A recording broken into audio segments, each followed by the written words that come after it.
On Boxing Day, most of us are tired and done with social interaction for another few months. Some of us start putting together our preparations for New Year's Eve. And that's exactly what Nicky Sofer-Schreiber was doing. In the early afternoon, he headed down to Big W at the local shopping centre to pick up a one-man tent and a camping chair, as well as some other stuff, as he was planning to fly up to Falls Festival in northern New South Wales with some mates and celebrate New Year the only way he knew how, rocking out to bands with a few beers. It had been a weird year. His housemate Chris had moved out after a massive argument, and Nick had managed to scrounge back the $60 or so that he owed him after having to take Chris to the tribunal. But Nick tried to look at things positively. There were some great tours that had come through, and he'd had some great times with good friends. Weird to think that only a few years earlier he'd been going to these shows solo. Now he always had mates to hang out with for a few beers and, inevitably, a few more back at his house after. Anyway, it was after dinner on Boxing Day and Nick's doorbell rang. He opened the door to see his ex-housemate Chris there. Being a good dude, Nick invited Chris inside and walked back to the dining room where he sat at the table. That's when Chris launched himself at Nick. Let's take a stab at this.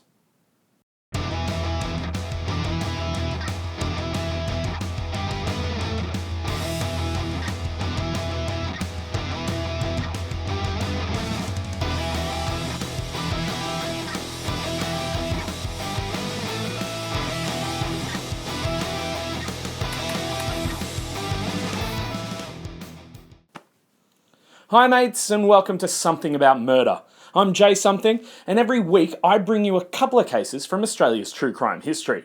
If this sounds interesting to you, please help us out by shooting the like button with your trusty boomstick, stabbing the subscribe button until it bleeds, and then punching the notification bell in the face to be notified every time we release a new video.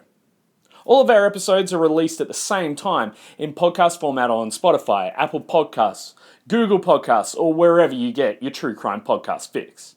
Also, we now have Something About Murder merchandise, designed by myself as well as Australian artist Redneck Kung Fu. It's just a few things here and there, but I'll put the link in the description. The death of Nicky Sofer-Schreiber on Boxing Day in 2013 took everyone in the Australian punk scene, myself included, off guard. Nick was a harmless, goofy legend who we all loved. If you saw him at shows, and you know you would because you'd see that great red afro from the next suburb, you could be assured that he'd be dancing and moshing to whatever band was on, whether there was 2 people in the audience or 200. Often he'd grab you by the neck and tell you something while the band was mid-song, and most of the time you couldn't hear what he was saying, but you knew it was something loving or positive. His death shook us all, and the outpouring of grief that came from the local and some of the international punk scenes in the following days showed just how awesome and how loved the Ginger Ninja was.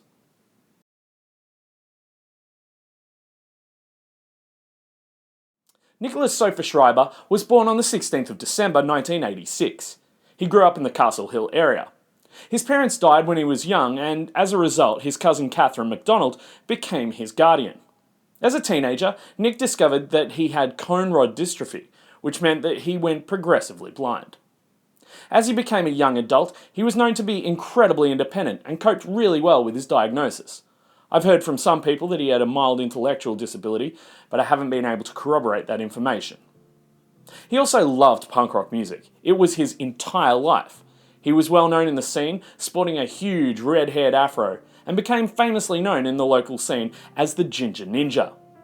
He just made friends so easily, especially in the scene, and his house in Lynham became known as a place to hang after shows, when bands were on tour, or when bands were recording nearby. Nick was the kind of guy who just never wanted the party to stop. He just loved having people around that he connected with on that level. He'd pump music at full volume throughout his stereo until 6 a.m, and it was known that you weren't going to get to sleep if you were staying at Nick's. His friends loved him, and when he'd be too drunk to go into pubs and clubs, they'd all gather round him and let security know that he was fine, he was just legally blind, and then Nick would pull out his disability card. Truth is, he'd had more than his fair share. Tour promoter Luke Griffiths remembers him as being the first person who would go out of his way to help you if you needed it. Others remember him as everyone's designated little brother, who just loved the scene. It didn't matter if the room was packed or if he was the only one there, Nick would be rocking out because he loved the music. That attitude was infectious when you were watching a band with him. He was the most recognisable person in the scene, and he really was what the punk rock community aims for. He was the glue that kept the scene together. He knew everyone because he went to every show and he bought every CD, and he loved being a part of it. His favourite international bands were Strung Out, Descendants, All, and No Use for a Name, and he counted local acts Revelers, Chris Duke and the Royals, Super Best Friends, and Lame Excuse as good mates. He continued going to all the punk shows he could. At one Chris Duke and the Royals show, he danced so hard he dislocated his knee. He left in an ambulance, and the show was shut down as a result. But punk rock doesn't pay the bills, and in January 2012, Nick asked his friend Chris Naven to move in with him into the house in Lynham. Christopher Naven was a 27-year-old studio guitarist and drummer who Nick had met through the punk scene in Canberra. He was the youngest of 3 sons from his parents' relationship, and his parents separated amicably when he was 16 years old. Chris completed Year 12 and then obtained a degree in music from the Australian National University in 2007. He also worked within the hospitality industry. Chris and Nick seemed to have a fairly decent relationship as housemates, although Nick's love of the party didn't help Chris with his hospitality industry time sleep requirements. Chris also had a love of punk rock music, and he ran a podcast called Punctuation out of the garage of the Lynham house. Nick was a guest on that podcast on a number of occasions, and Chris later tried to set up his own record label, Heartfelt Records. Behind the mask though, Chris Naven wasn't a well man. In particular, in 2011, Chris would leave at the drop of a hat, hiding in the bush for a period and then fleeing impulsively to Tasmania or the United States of America. When he returned from the US, his mother persuaded Chris to live with his father in Coffs Harbour, where he was subsequently hospitalised for nearly 2 months, presenting as being psychotic as a result of the onset of symptoms of schizophrenia. Chris was incorrectly diagnosed as suffering from depression with psychotic features. He did, however, begin taking an antipsychotic and an antidepressant medication. Throughout the period from August 2011 and into late 2013, Chris exhibited a number of signs that he was mentally unwell. These signs were particularly apparent to those who knew him well. His mother, from time to time, contacted ACT Mental Health because she was concerned about Chris. However, Chris was very good at hiding his symptoms. Friends did describe him as being always weird with a sarcastic sense of humour and having ups and downs, and that his behaviour was odd and even bizarre at times. In May 2013, the relationship between Chris and Nick had deteriorated a great deal. There were a couple of reports of Chris physically assaulting Nick when they were living together, although these were challenged later. A former housemate described a number of fights between the pair when they lived together in Lynham. He said the pair would argue over rent and tidiness, and he witnessed Chris spit in Nick's hair after one dispute, and also claimed that he saw Chris push Nick as he walked up the stairs after Nick told him to get out of his house. Chris then moved out of the Lynham house and went to live with another friend, David Willis, for around 6 weeks.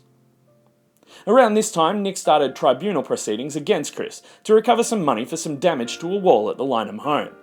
Now, this was a minor event, resulting in Chris having to pay a meagre sum of $60 to Nick. David reported later that Chris called Nick a fuckwit after this time and laughed off the proceedings. After this, Chris simply disappeared in 2013 without telling anyone, and he flew to the UK. However, he was not let in at customs and returned back to Canberra. After this time, friends said that Chris would say weird things and ask strange questions that made him feel uncomfortable. They wondered what was going on in his mind. And occasionally, he would say that his head wasn't great when they'd ask him to go out. He returned to live with his mother at this time. And in June, while watching TV and hanging out, Nick confided in a friend that Chris had threatened to kill him. Chris, for his part, was telling friends that Nick was turning all of his other friends against him. Later reports suggest nothing of the sort was happening. On the 19th of August 2013, Chris visited ACT Mental Health and was seen by Nikki O'Dwyer, a psychologist. She noted that Chris appeared to be low in mood, made little eye contact, and had a blunted affect. Chris told her that he'd stopped taking his medication. He saw her again on the 27th of August, at which time he appeared distracted. He would not confide in her about his thoughts. A couple of days later, Chris impulsively flew to the US and remained there for a very short period of time. This occurred not long after the death of his grandfather, and in circumstances where he'd stopped taking his medication. A friend later told police that on the 9th of December 2013, at O'Neill's pub in Dixon, Chris told them about an ABC documentary that he'd viewed concerning medication. And he said that as a result of watching that, he'd stopped taking his medication. Another friend said that Chris told him that he had ceased taking his medication at the end of November, although it seems like he stopped taking it around September or October. Chris's apprenticeship in the restaurant in Gunneroo had changed too. His performance, behaviour and personal presentation deteriorated from the start of September when he began working there until his last day of work at the restaurant on the 19th of December 2013. Chefs and other employees saw Chris going into blanks and spacing out in the middle of service, describing one occasion on a Friday or Saturday night when the kitchen was busy and Chris was just staring blankly at a wall for 5 or 6 minutes and just oblivious to the fever of activity around him. Chris's boss saw that he wasn't doing his work, and Chris explained that he couldn't concentrate because he was hearing things. And after leaving work early, Chris texted his boss, effectively resigning for mental health reasons. Over the prior months, Chris had attempted to re-establish contact with Nick, repeatedly calling and texting him at times. He later told psychologists that voices were telling him to contact Nick, calling them his observers. One day, Chris even tried to call Nick upwards of 8 times. At this time, Chris said he was continuing to hear voices and thought his mind was able to be read by others.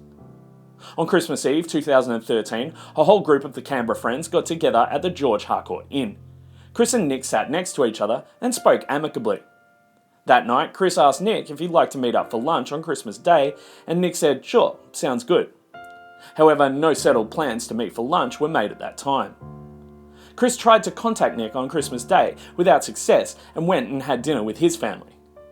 On Boxing Day, Chris saw Nick buying a tent in a checkout line at Big W in Canberra Shopping Centre, but the pair did not speak. Later on that day, Chris saw 3 things that he perceived as messages from the observers.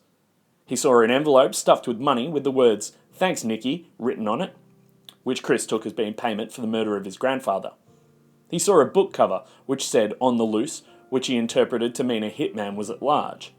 In his more psychotic moments, Chris was convinced that Nick was a hitman hired to kill his grandfather. Soon after, Chris saw a piece of wire that looked like a noose, and his mother tightened jewellery around her neck as if she'd been strangled. This was all the evidence Chris needed. After having dinner with his family and getting the keys for the property he had inherited from his grandfather, Chris grabbed his chef's paring knife and drove over to Nicky Sofer-Schreiber's house in Lynham, the house that they had shared together. He stopped to fill his car with petrol along the way. Chris rang the doorbell and Nick opened the door, surprised to see him there. Nick invited him in for a drink and Chris walked in and closed the door behind him. Nick sat down at the dining table. Suddenly, Chris attacked Nick with the paring knife. He stabbed at his former friend in a frenzy in the back, and then as Nick turned around, began stabbing him in the chest and neck. This lasted around 5 to 10 minutes until the paring knife broke. Chris calmly walked to the kitchen, grabbed another knife, and returned to Nick's body lying on the ground, likely still alive, and began stabbing him again. It's likely that Nick remained alive for around 10 to 20 minutes after the first stab wounds were inflicted by Chris, until finally, Chris stabbed Nick in the throat, which would have been almost immediately fatal. Chris then grabbed a number of things from the house, including a tent and a camping chair, and drove 800 kilometres through the night to his grandfather's property near Grafton in northern New South Wales. Once he'd arrived, he set up camp using Nick's tent and camping chair, concealed in a ring of trees. As he drove north, he saw a car which read 9 out of 10, which he took as a score on the quality of the murder. Chris took the knives which he'd used to kill Nick and attempted to burn them in the campfire. After he couldn't completely burn the knives, he threw the blades into a nearby dam on the property. He also burned the driver's side footwell doormat from his car. Now, Nick was supposed to be heading to the Falls Festival for New Year's, hence why he bought the tent on Boxing Day.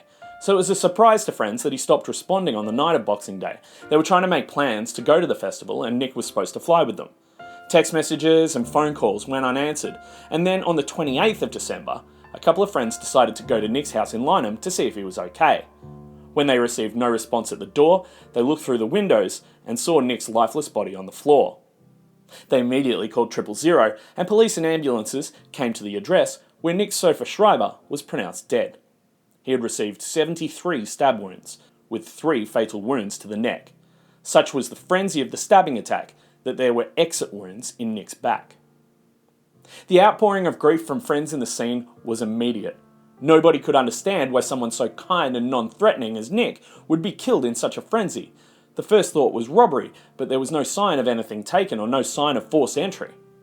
Former housemate Don McFadden immediately flew back to Canberra from his Thailand base on hearing the news of his friend's death. Don first met Nick through his band Lame Excuse, and the two became close mates. He was gentle, had a huge heart. He was a really good guy. He loved his friends, he loved his music. Yeah, had plenty of time for everybody. It's just horrible that this has happened to him, really. If there's anybody out there that has any information at all, please come forward. Every little bit helps. Everyone's desperate to find out what's happened to him. A Facebook page called Remembering the Ginger Ninja was set up almost immediately, and friends were quick to leave their fondest memories of hanging with Nick in previous years. Tales were told of throwing javelins at televisions, playing The Decline by NoFX on acoustic guitar in the early hours of the morning. He didn't take the stage, but in his own way he was famous and loved. Musicians loved him because he was the type of person that made performing worthwhile, the type of person without which a show or a sense of community could not really exist. He was, quite simply, the star vertebrae and the backbone of the music scene. He was one of the people that made the punk rock scene feel like a family, which is why many people in the scene felt like they'd lost one of their own. Stephen Edgerton from Descendants and All posted a tribute, as did Nick's favourite band, Strung Out. Police had created a crime scene around the Lynham house and were questioning all of Nick's friends. The friend who Nick had told about the death threat from Chris called Crime Stoppers. Meanwhile, Chris's mother contacted ACT Mental Health, expressing concern about his mental health. From the notes, ACT mental health workers shared her concern. Later in the month, mental health workers met with Chris's mother, and she reported that he'd gone downhill over the previous 1.5 months. Mental health workers tried to make contact with Chris over the following week, but with limited success. Plans began being made for a punk rock festival called Gingerfest later in the year. But before that, there would have to be a funeral and a wake to remember Nick. That was set for the 10th of January at the George Harcourt Inn, the same place many friends had last seen Nick alive.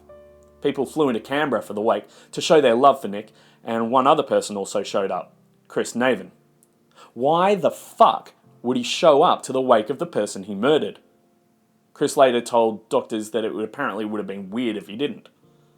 Either way, whilst joining in on drinking beers and toasting to the life of Nick, Chris also spoke to a number of friends, and many were concerned about him.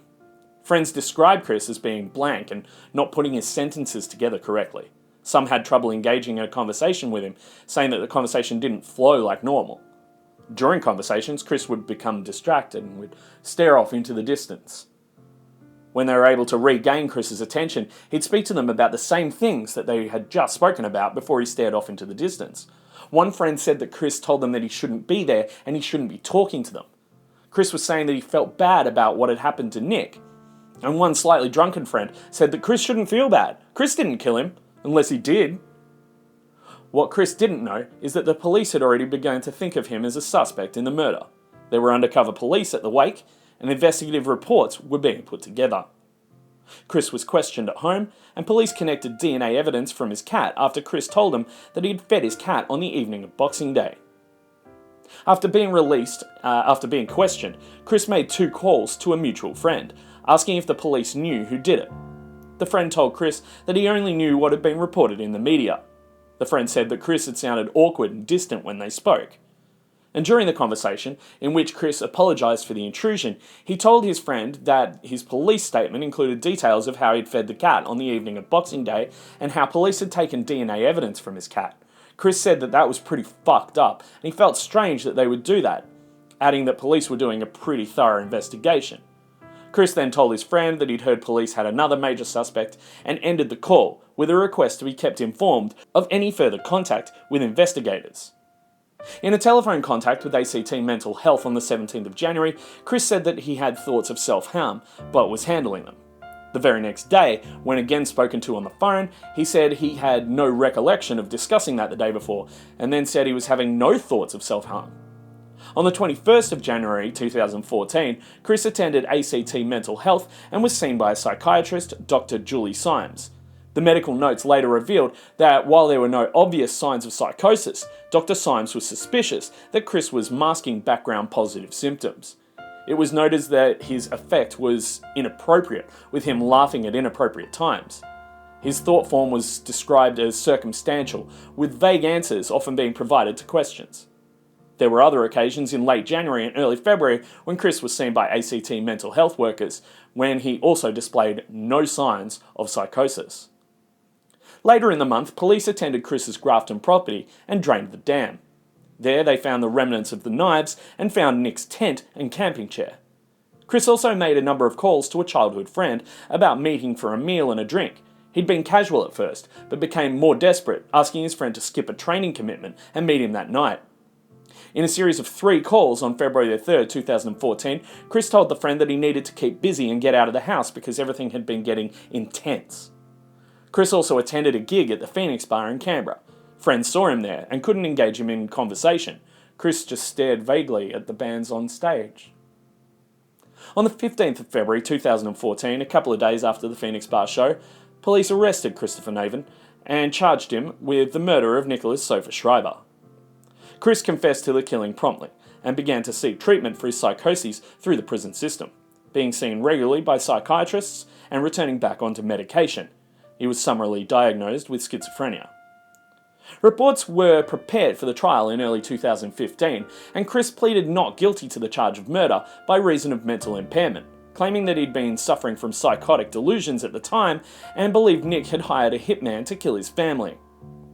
There was some factual evidence presented at trial by friends and family of Nicky Sofer-Schreiber, but most of the evidence presented at trial was in the form of psychiatric reports and in-person evidence. Chris's account of his mental state on Boxing Day 2013, as given to 3 psychiatrists, Professor Mullen, Dr. Allnut, and Professor Greenberg, was one of him suffering delusions to the effect that his life and the lives of his family were threatened by an unknown group of observers who could read his mind. He also reported auditory hallucinations consisting of voices giving him commands. Chris reported a belief that Nick was part of a conspiracy of the observers to harm him and his family, and that he was going to kill him and his family. Chris believed that he already had hired a hitman who had killed his grandfather. In that context, Chris said he determined to kill Nick, and said if it wasn't him, then it'd be Chris. Both Professor Mullen and Dr. Allnut were of the opinion that he was suffering from schizophrenia at the time that he killed Nick. Professor Mullen was of the opinion that the nature of the gross disturbances of his state of mind at the time of the killing deprived him of the knowledge that his actions were wrong, and would have severely compromised and possibly deprived him of the ability to control his actions. Dr. Allnut also formed the opinion that he was psychotic at the time that he killed Nick, and both of the psychiatrists considered, on the balance of probability, that his level of mental impairment at the time that he killed Nick was such as to afford him a defence of mental impairment. The onus was then on Nick's lawyers to establish the defence of mental impairment on the balance of probabilities to the jury. In the end, the verdict returned by the jury, who had deliberated for 2 days, was that Christopher Naven was not guilty of murder, but guilty of manslaughter. However, the jury found that Chris was suffering from a mental illness which substantially impaired his mental responsibility for killing Nicky Sofer-Schreiber.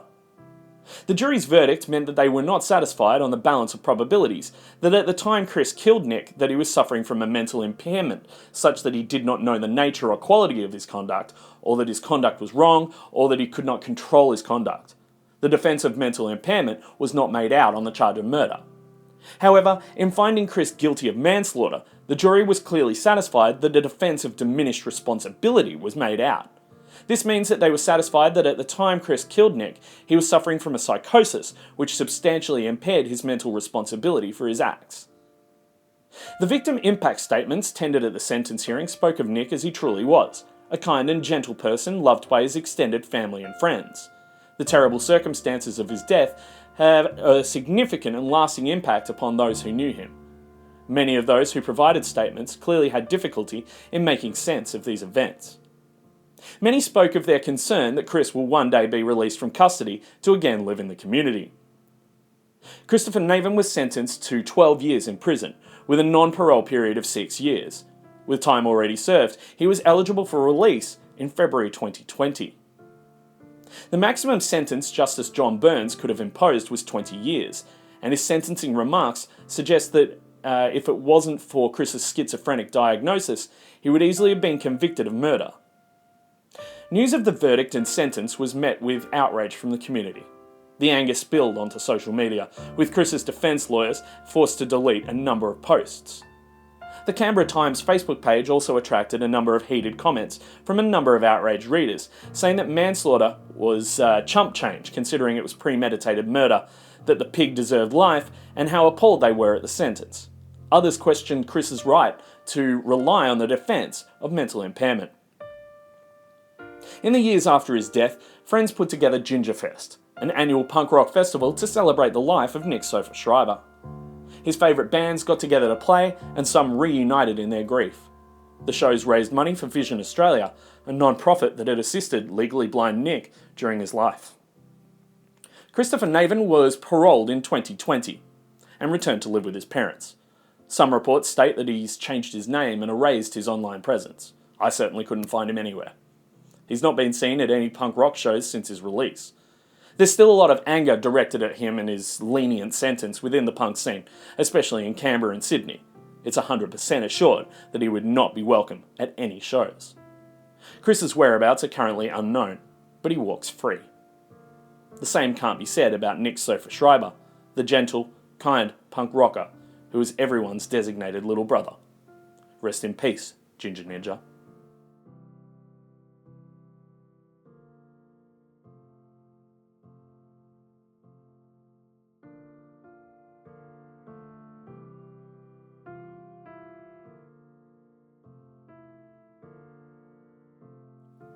Thanks for your time today. I really appreciate you watching the whole video. Join me next time as we trawl through another episode in the true crime history of Australia. If you've enjoyed this video, once again, please go ahead and shoot the like button with your trusty boomstick and stab that subscribe button until it bleeds. Make sure also to punch the notification bell in the face so that you can get notified every time we release a new video. And remember, all of our episodes are released at the same time on Spotify, Apple Podcasts, all of the podcast things, wherever you get your podcasts from. I'm also on Instagram at somethingaboutmurder, and I respond to every message I receive. So I look forward to hearing from you, and I hope you don't get murdered. Stay safe out there.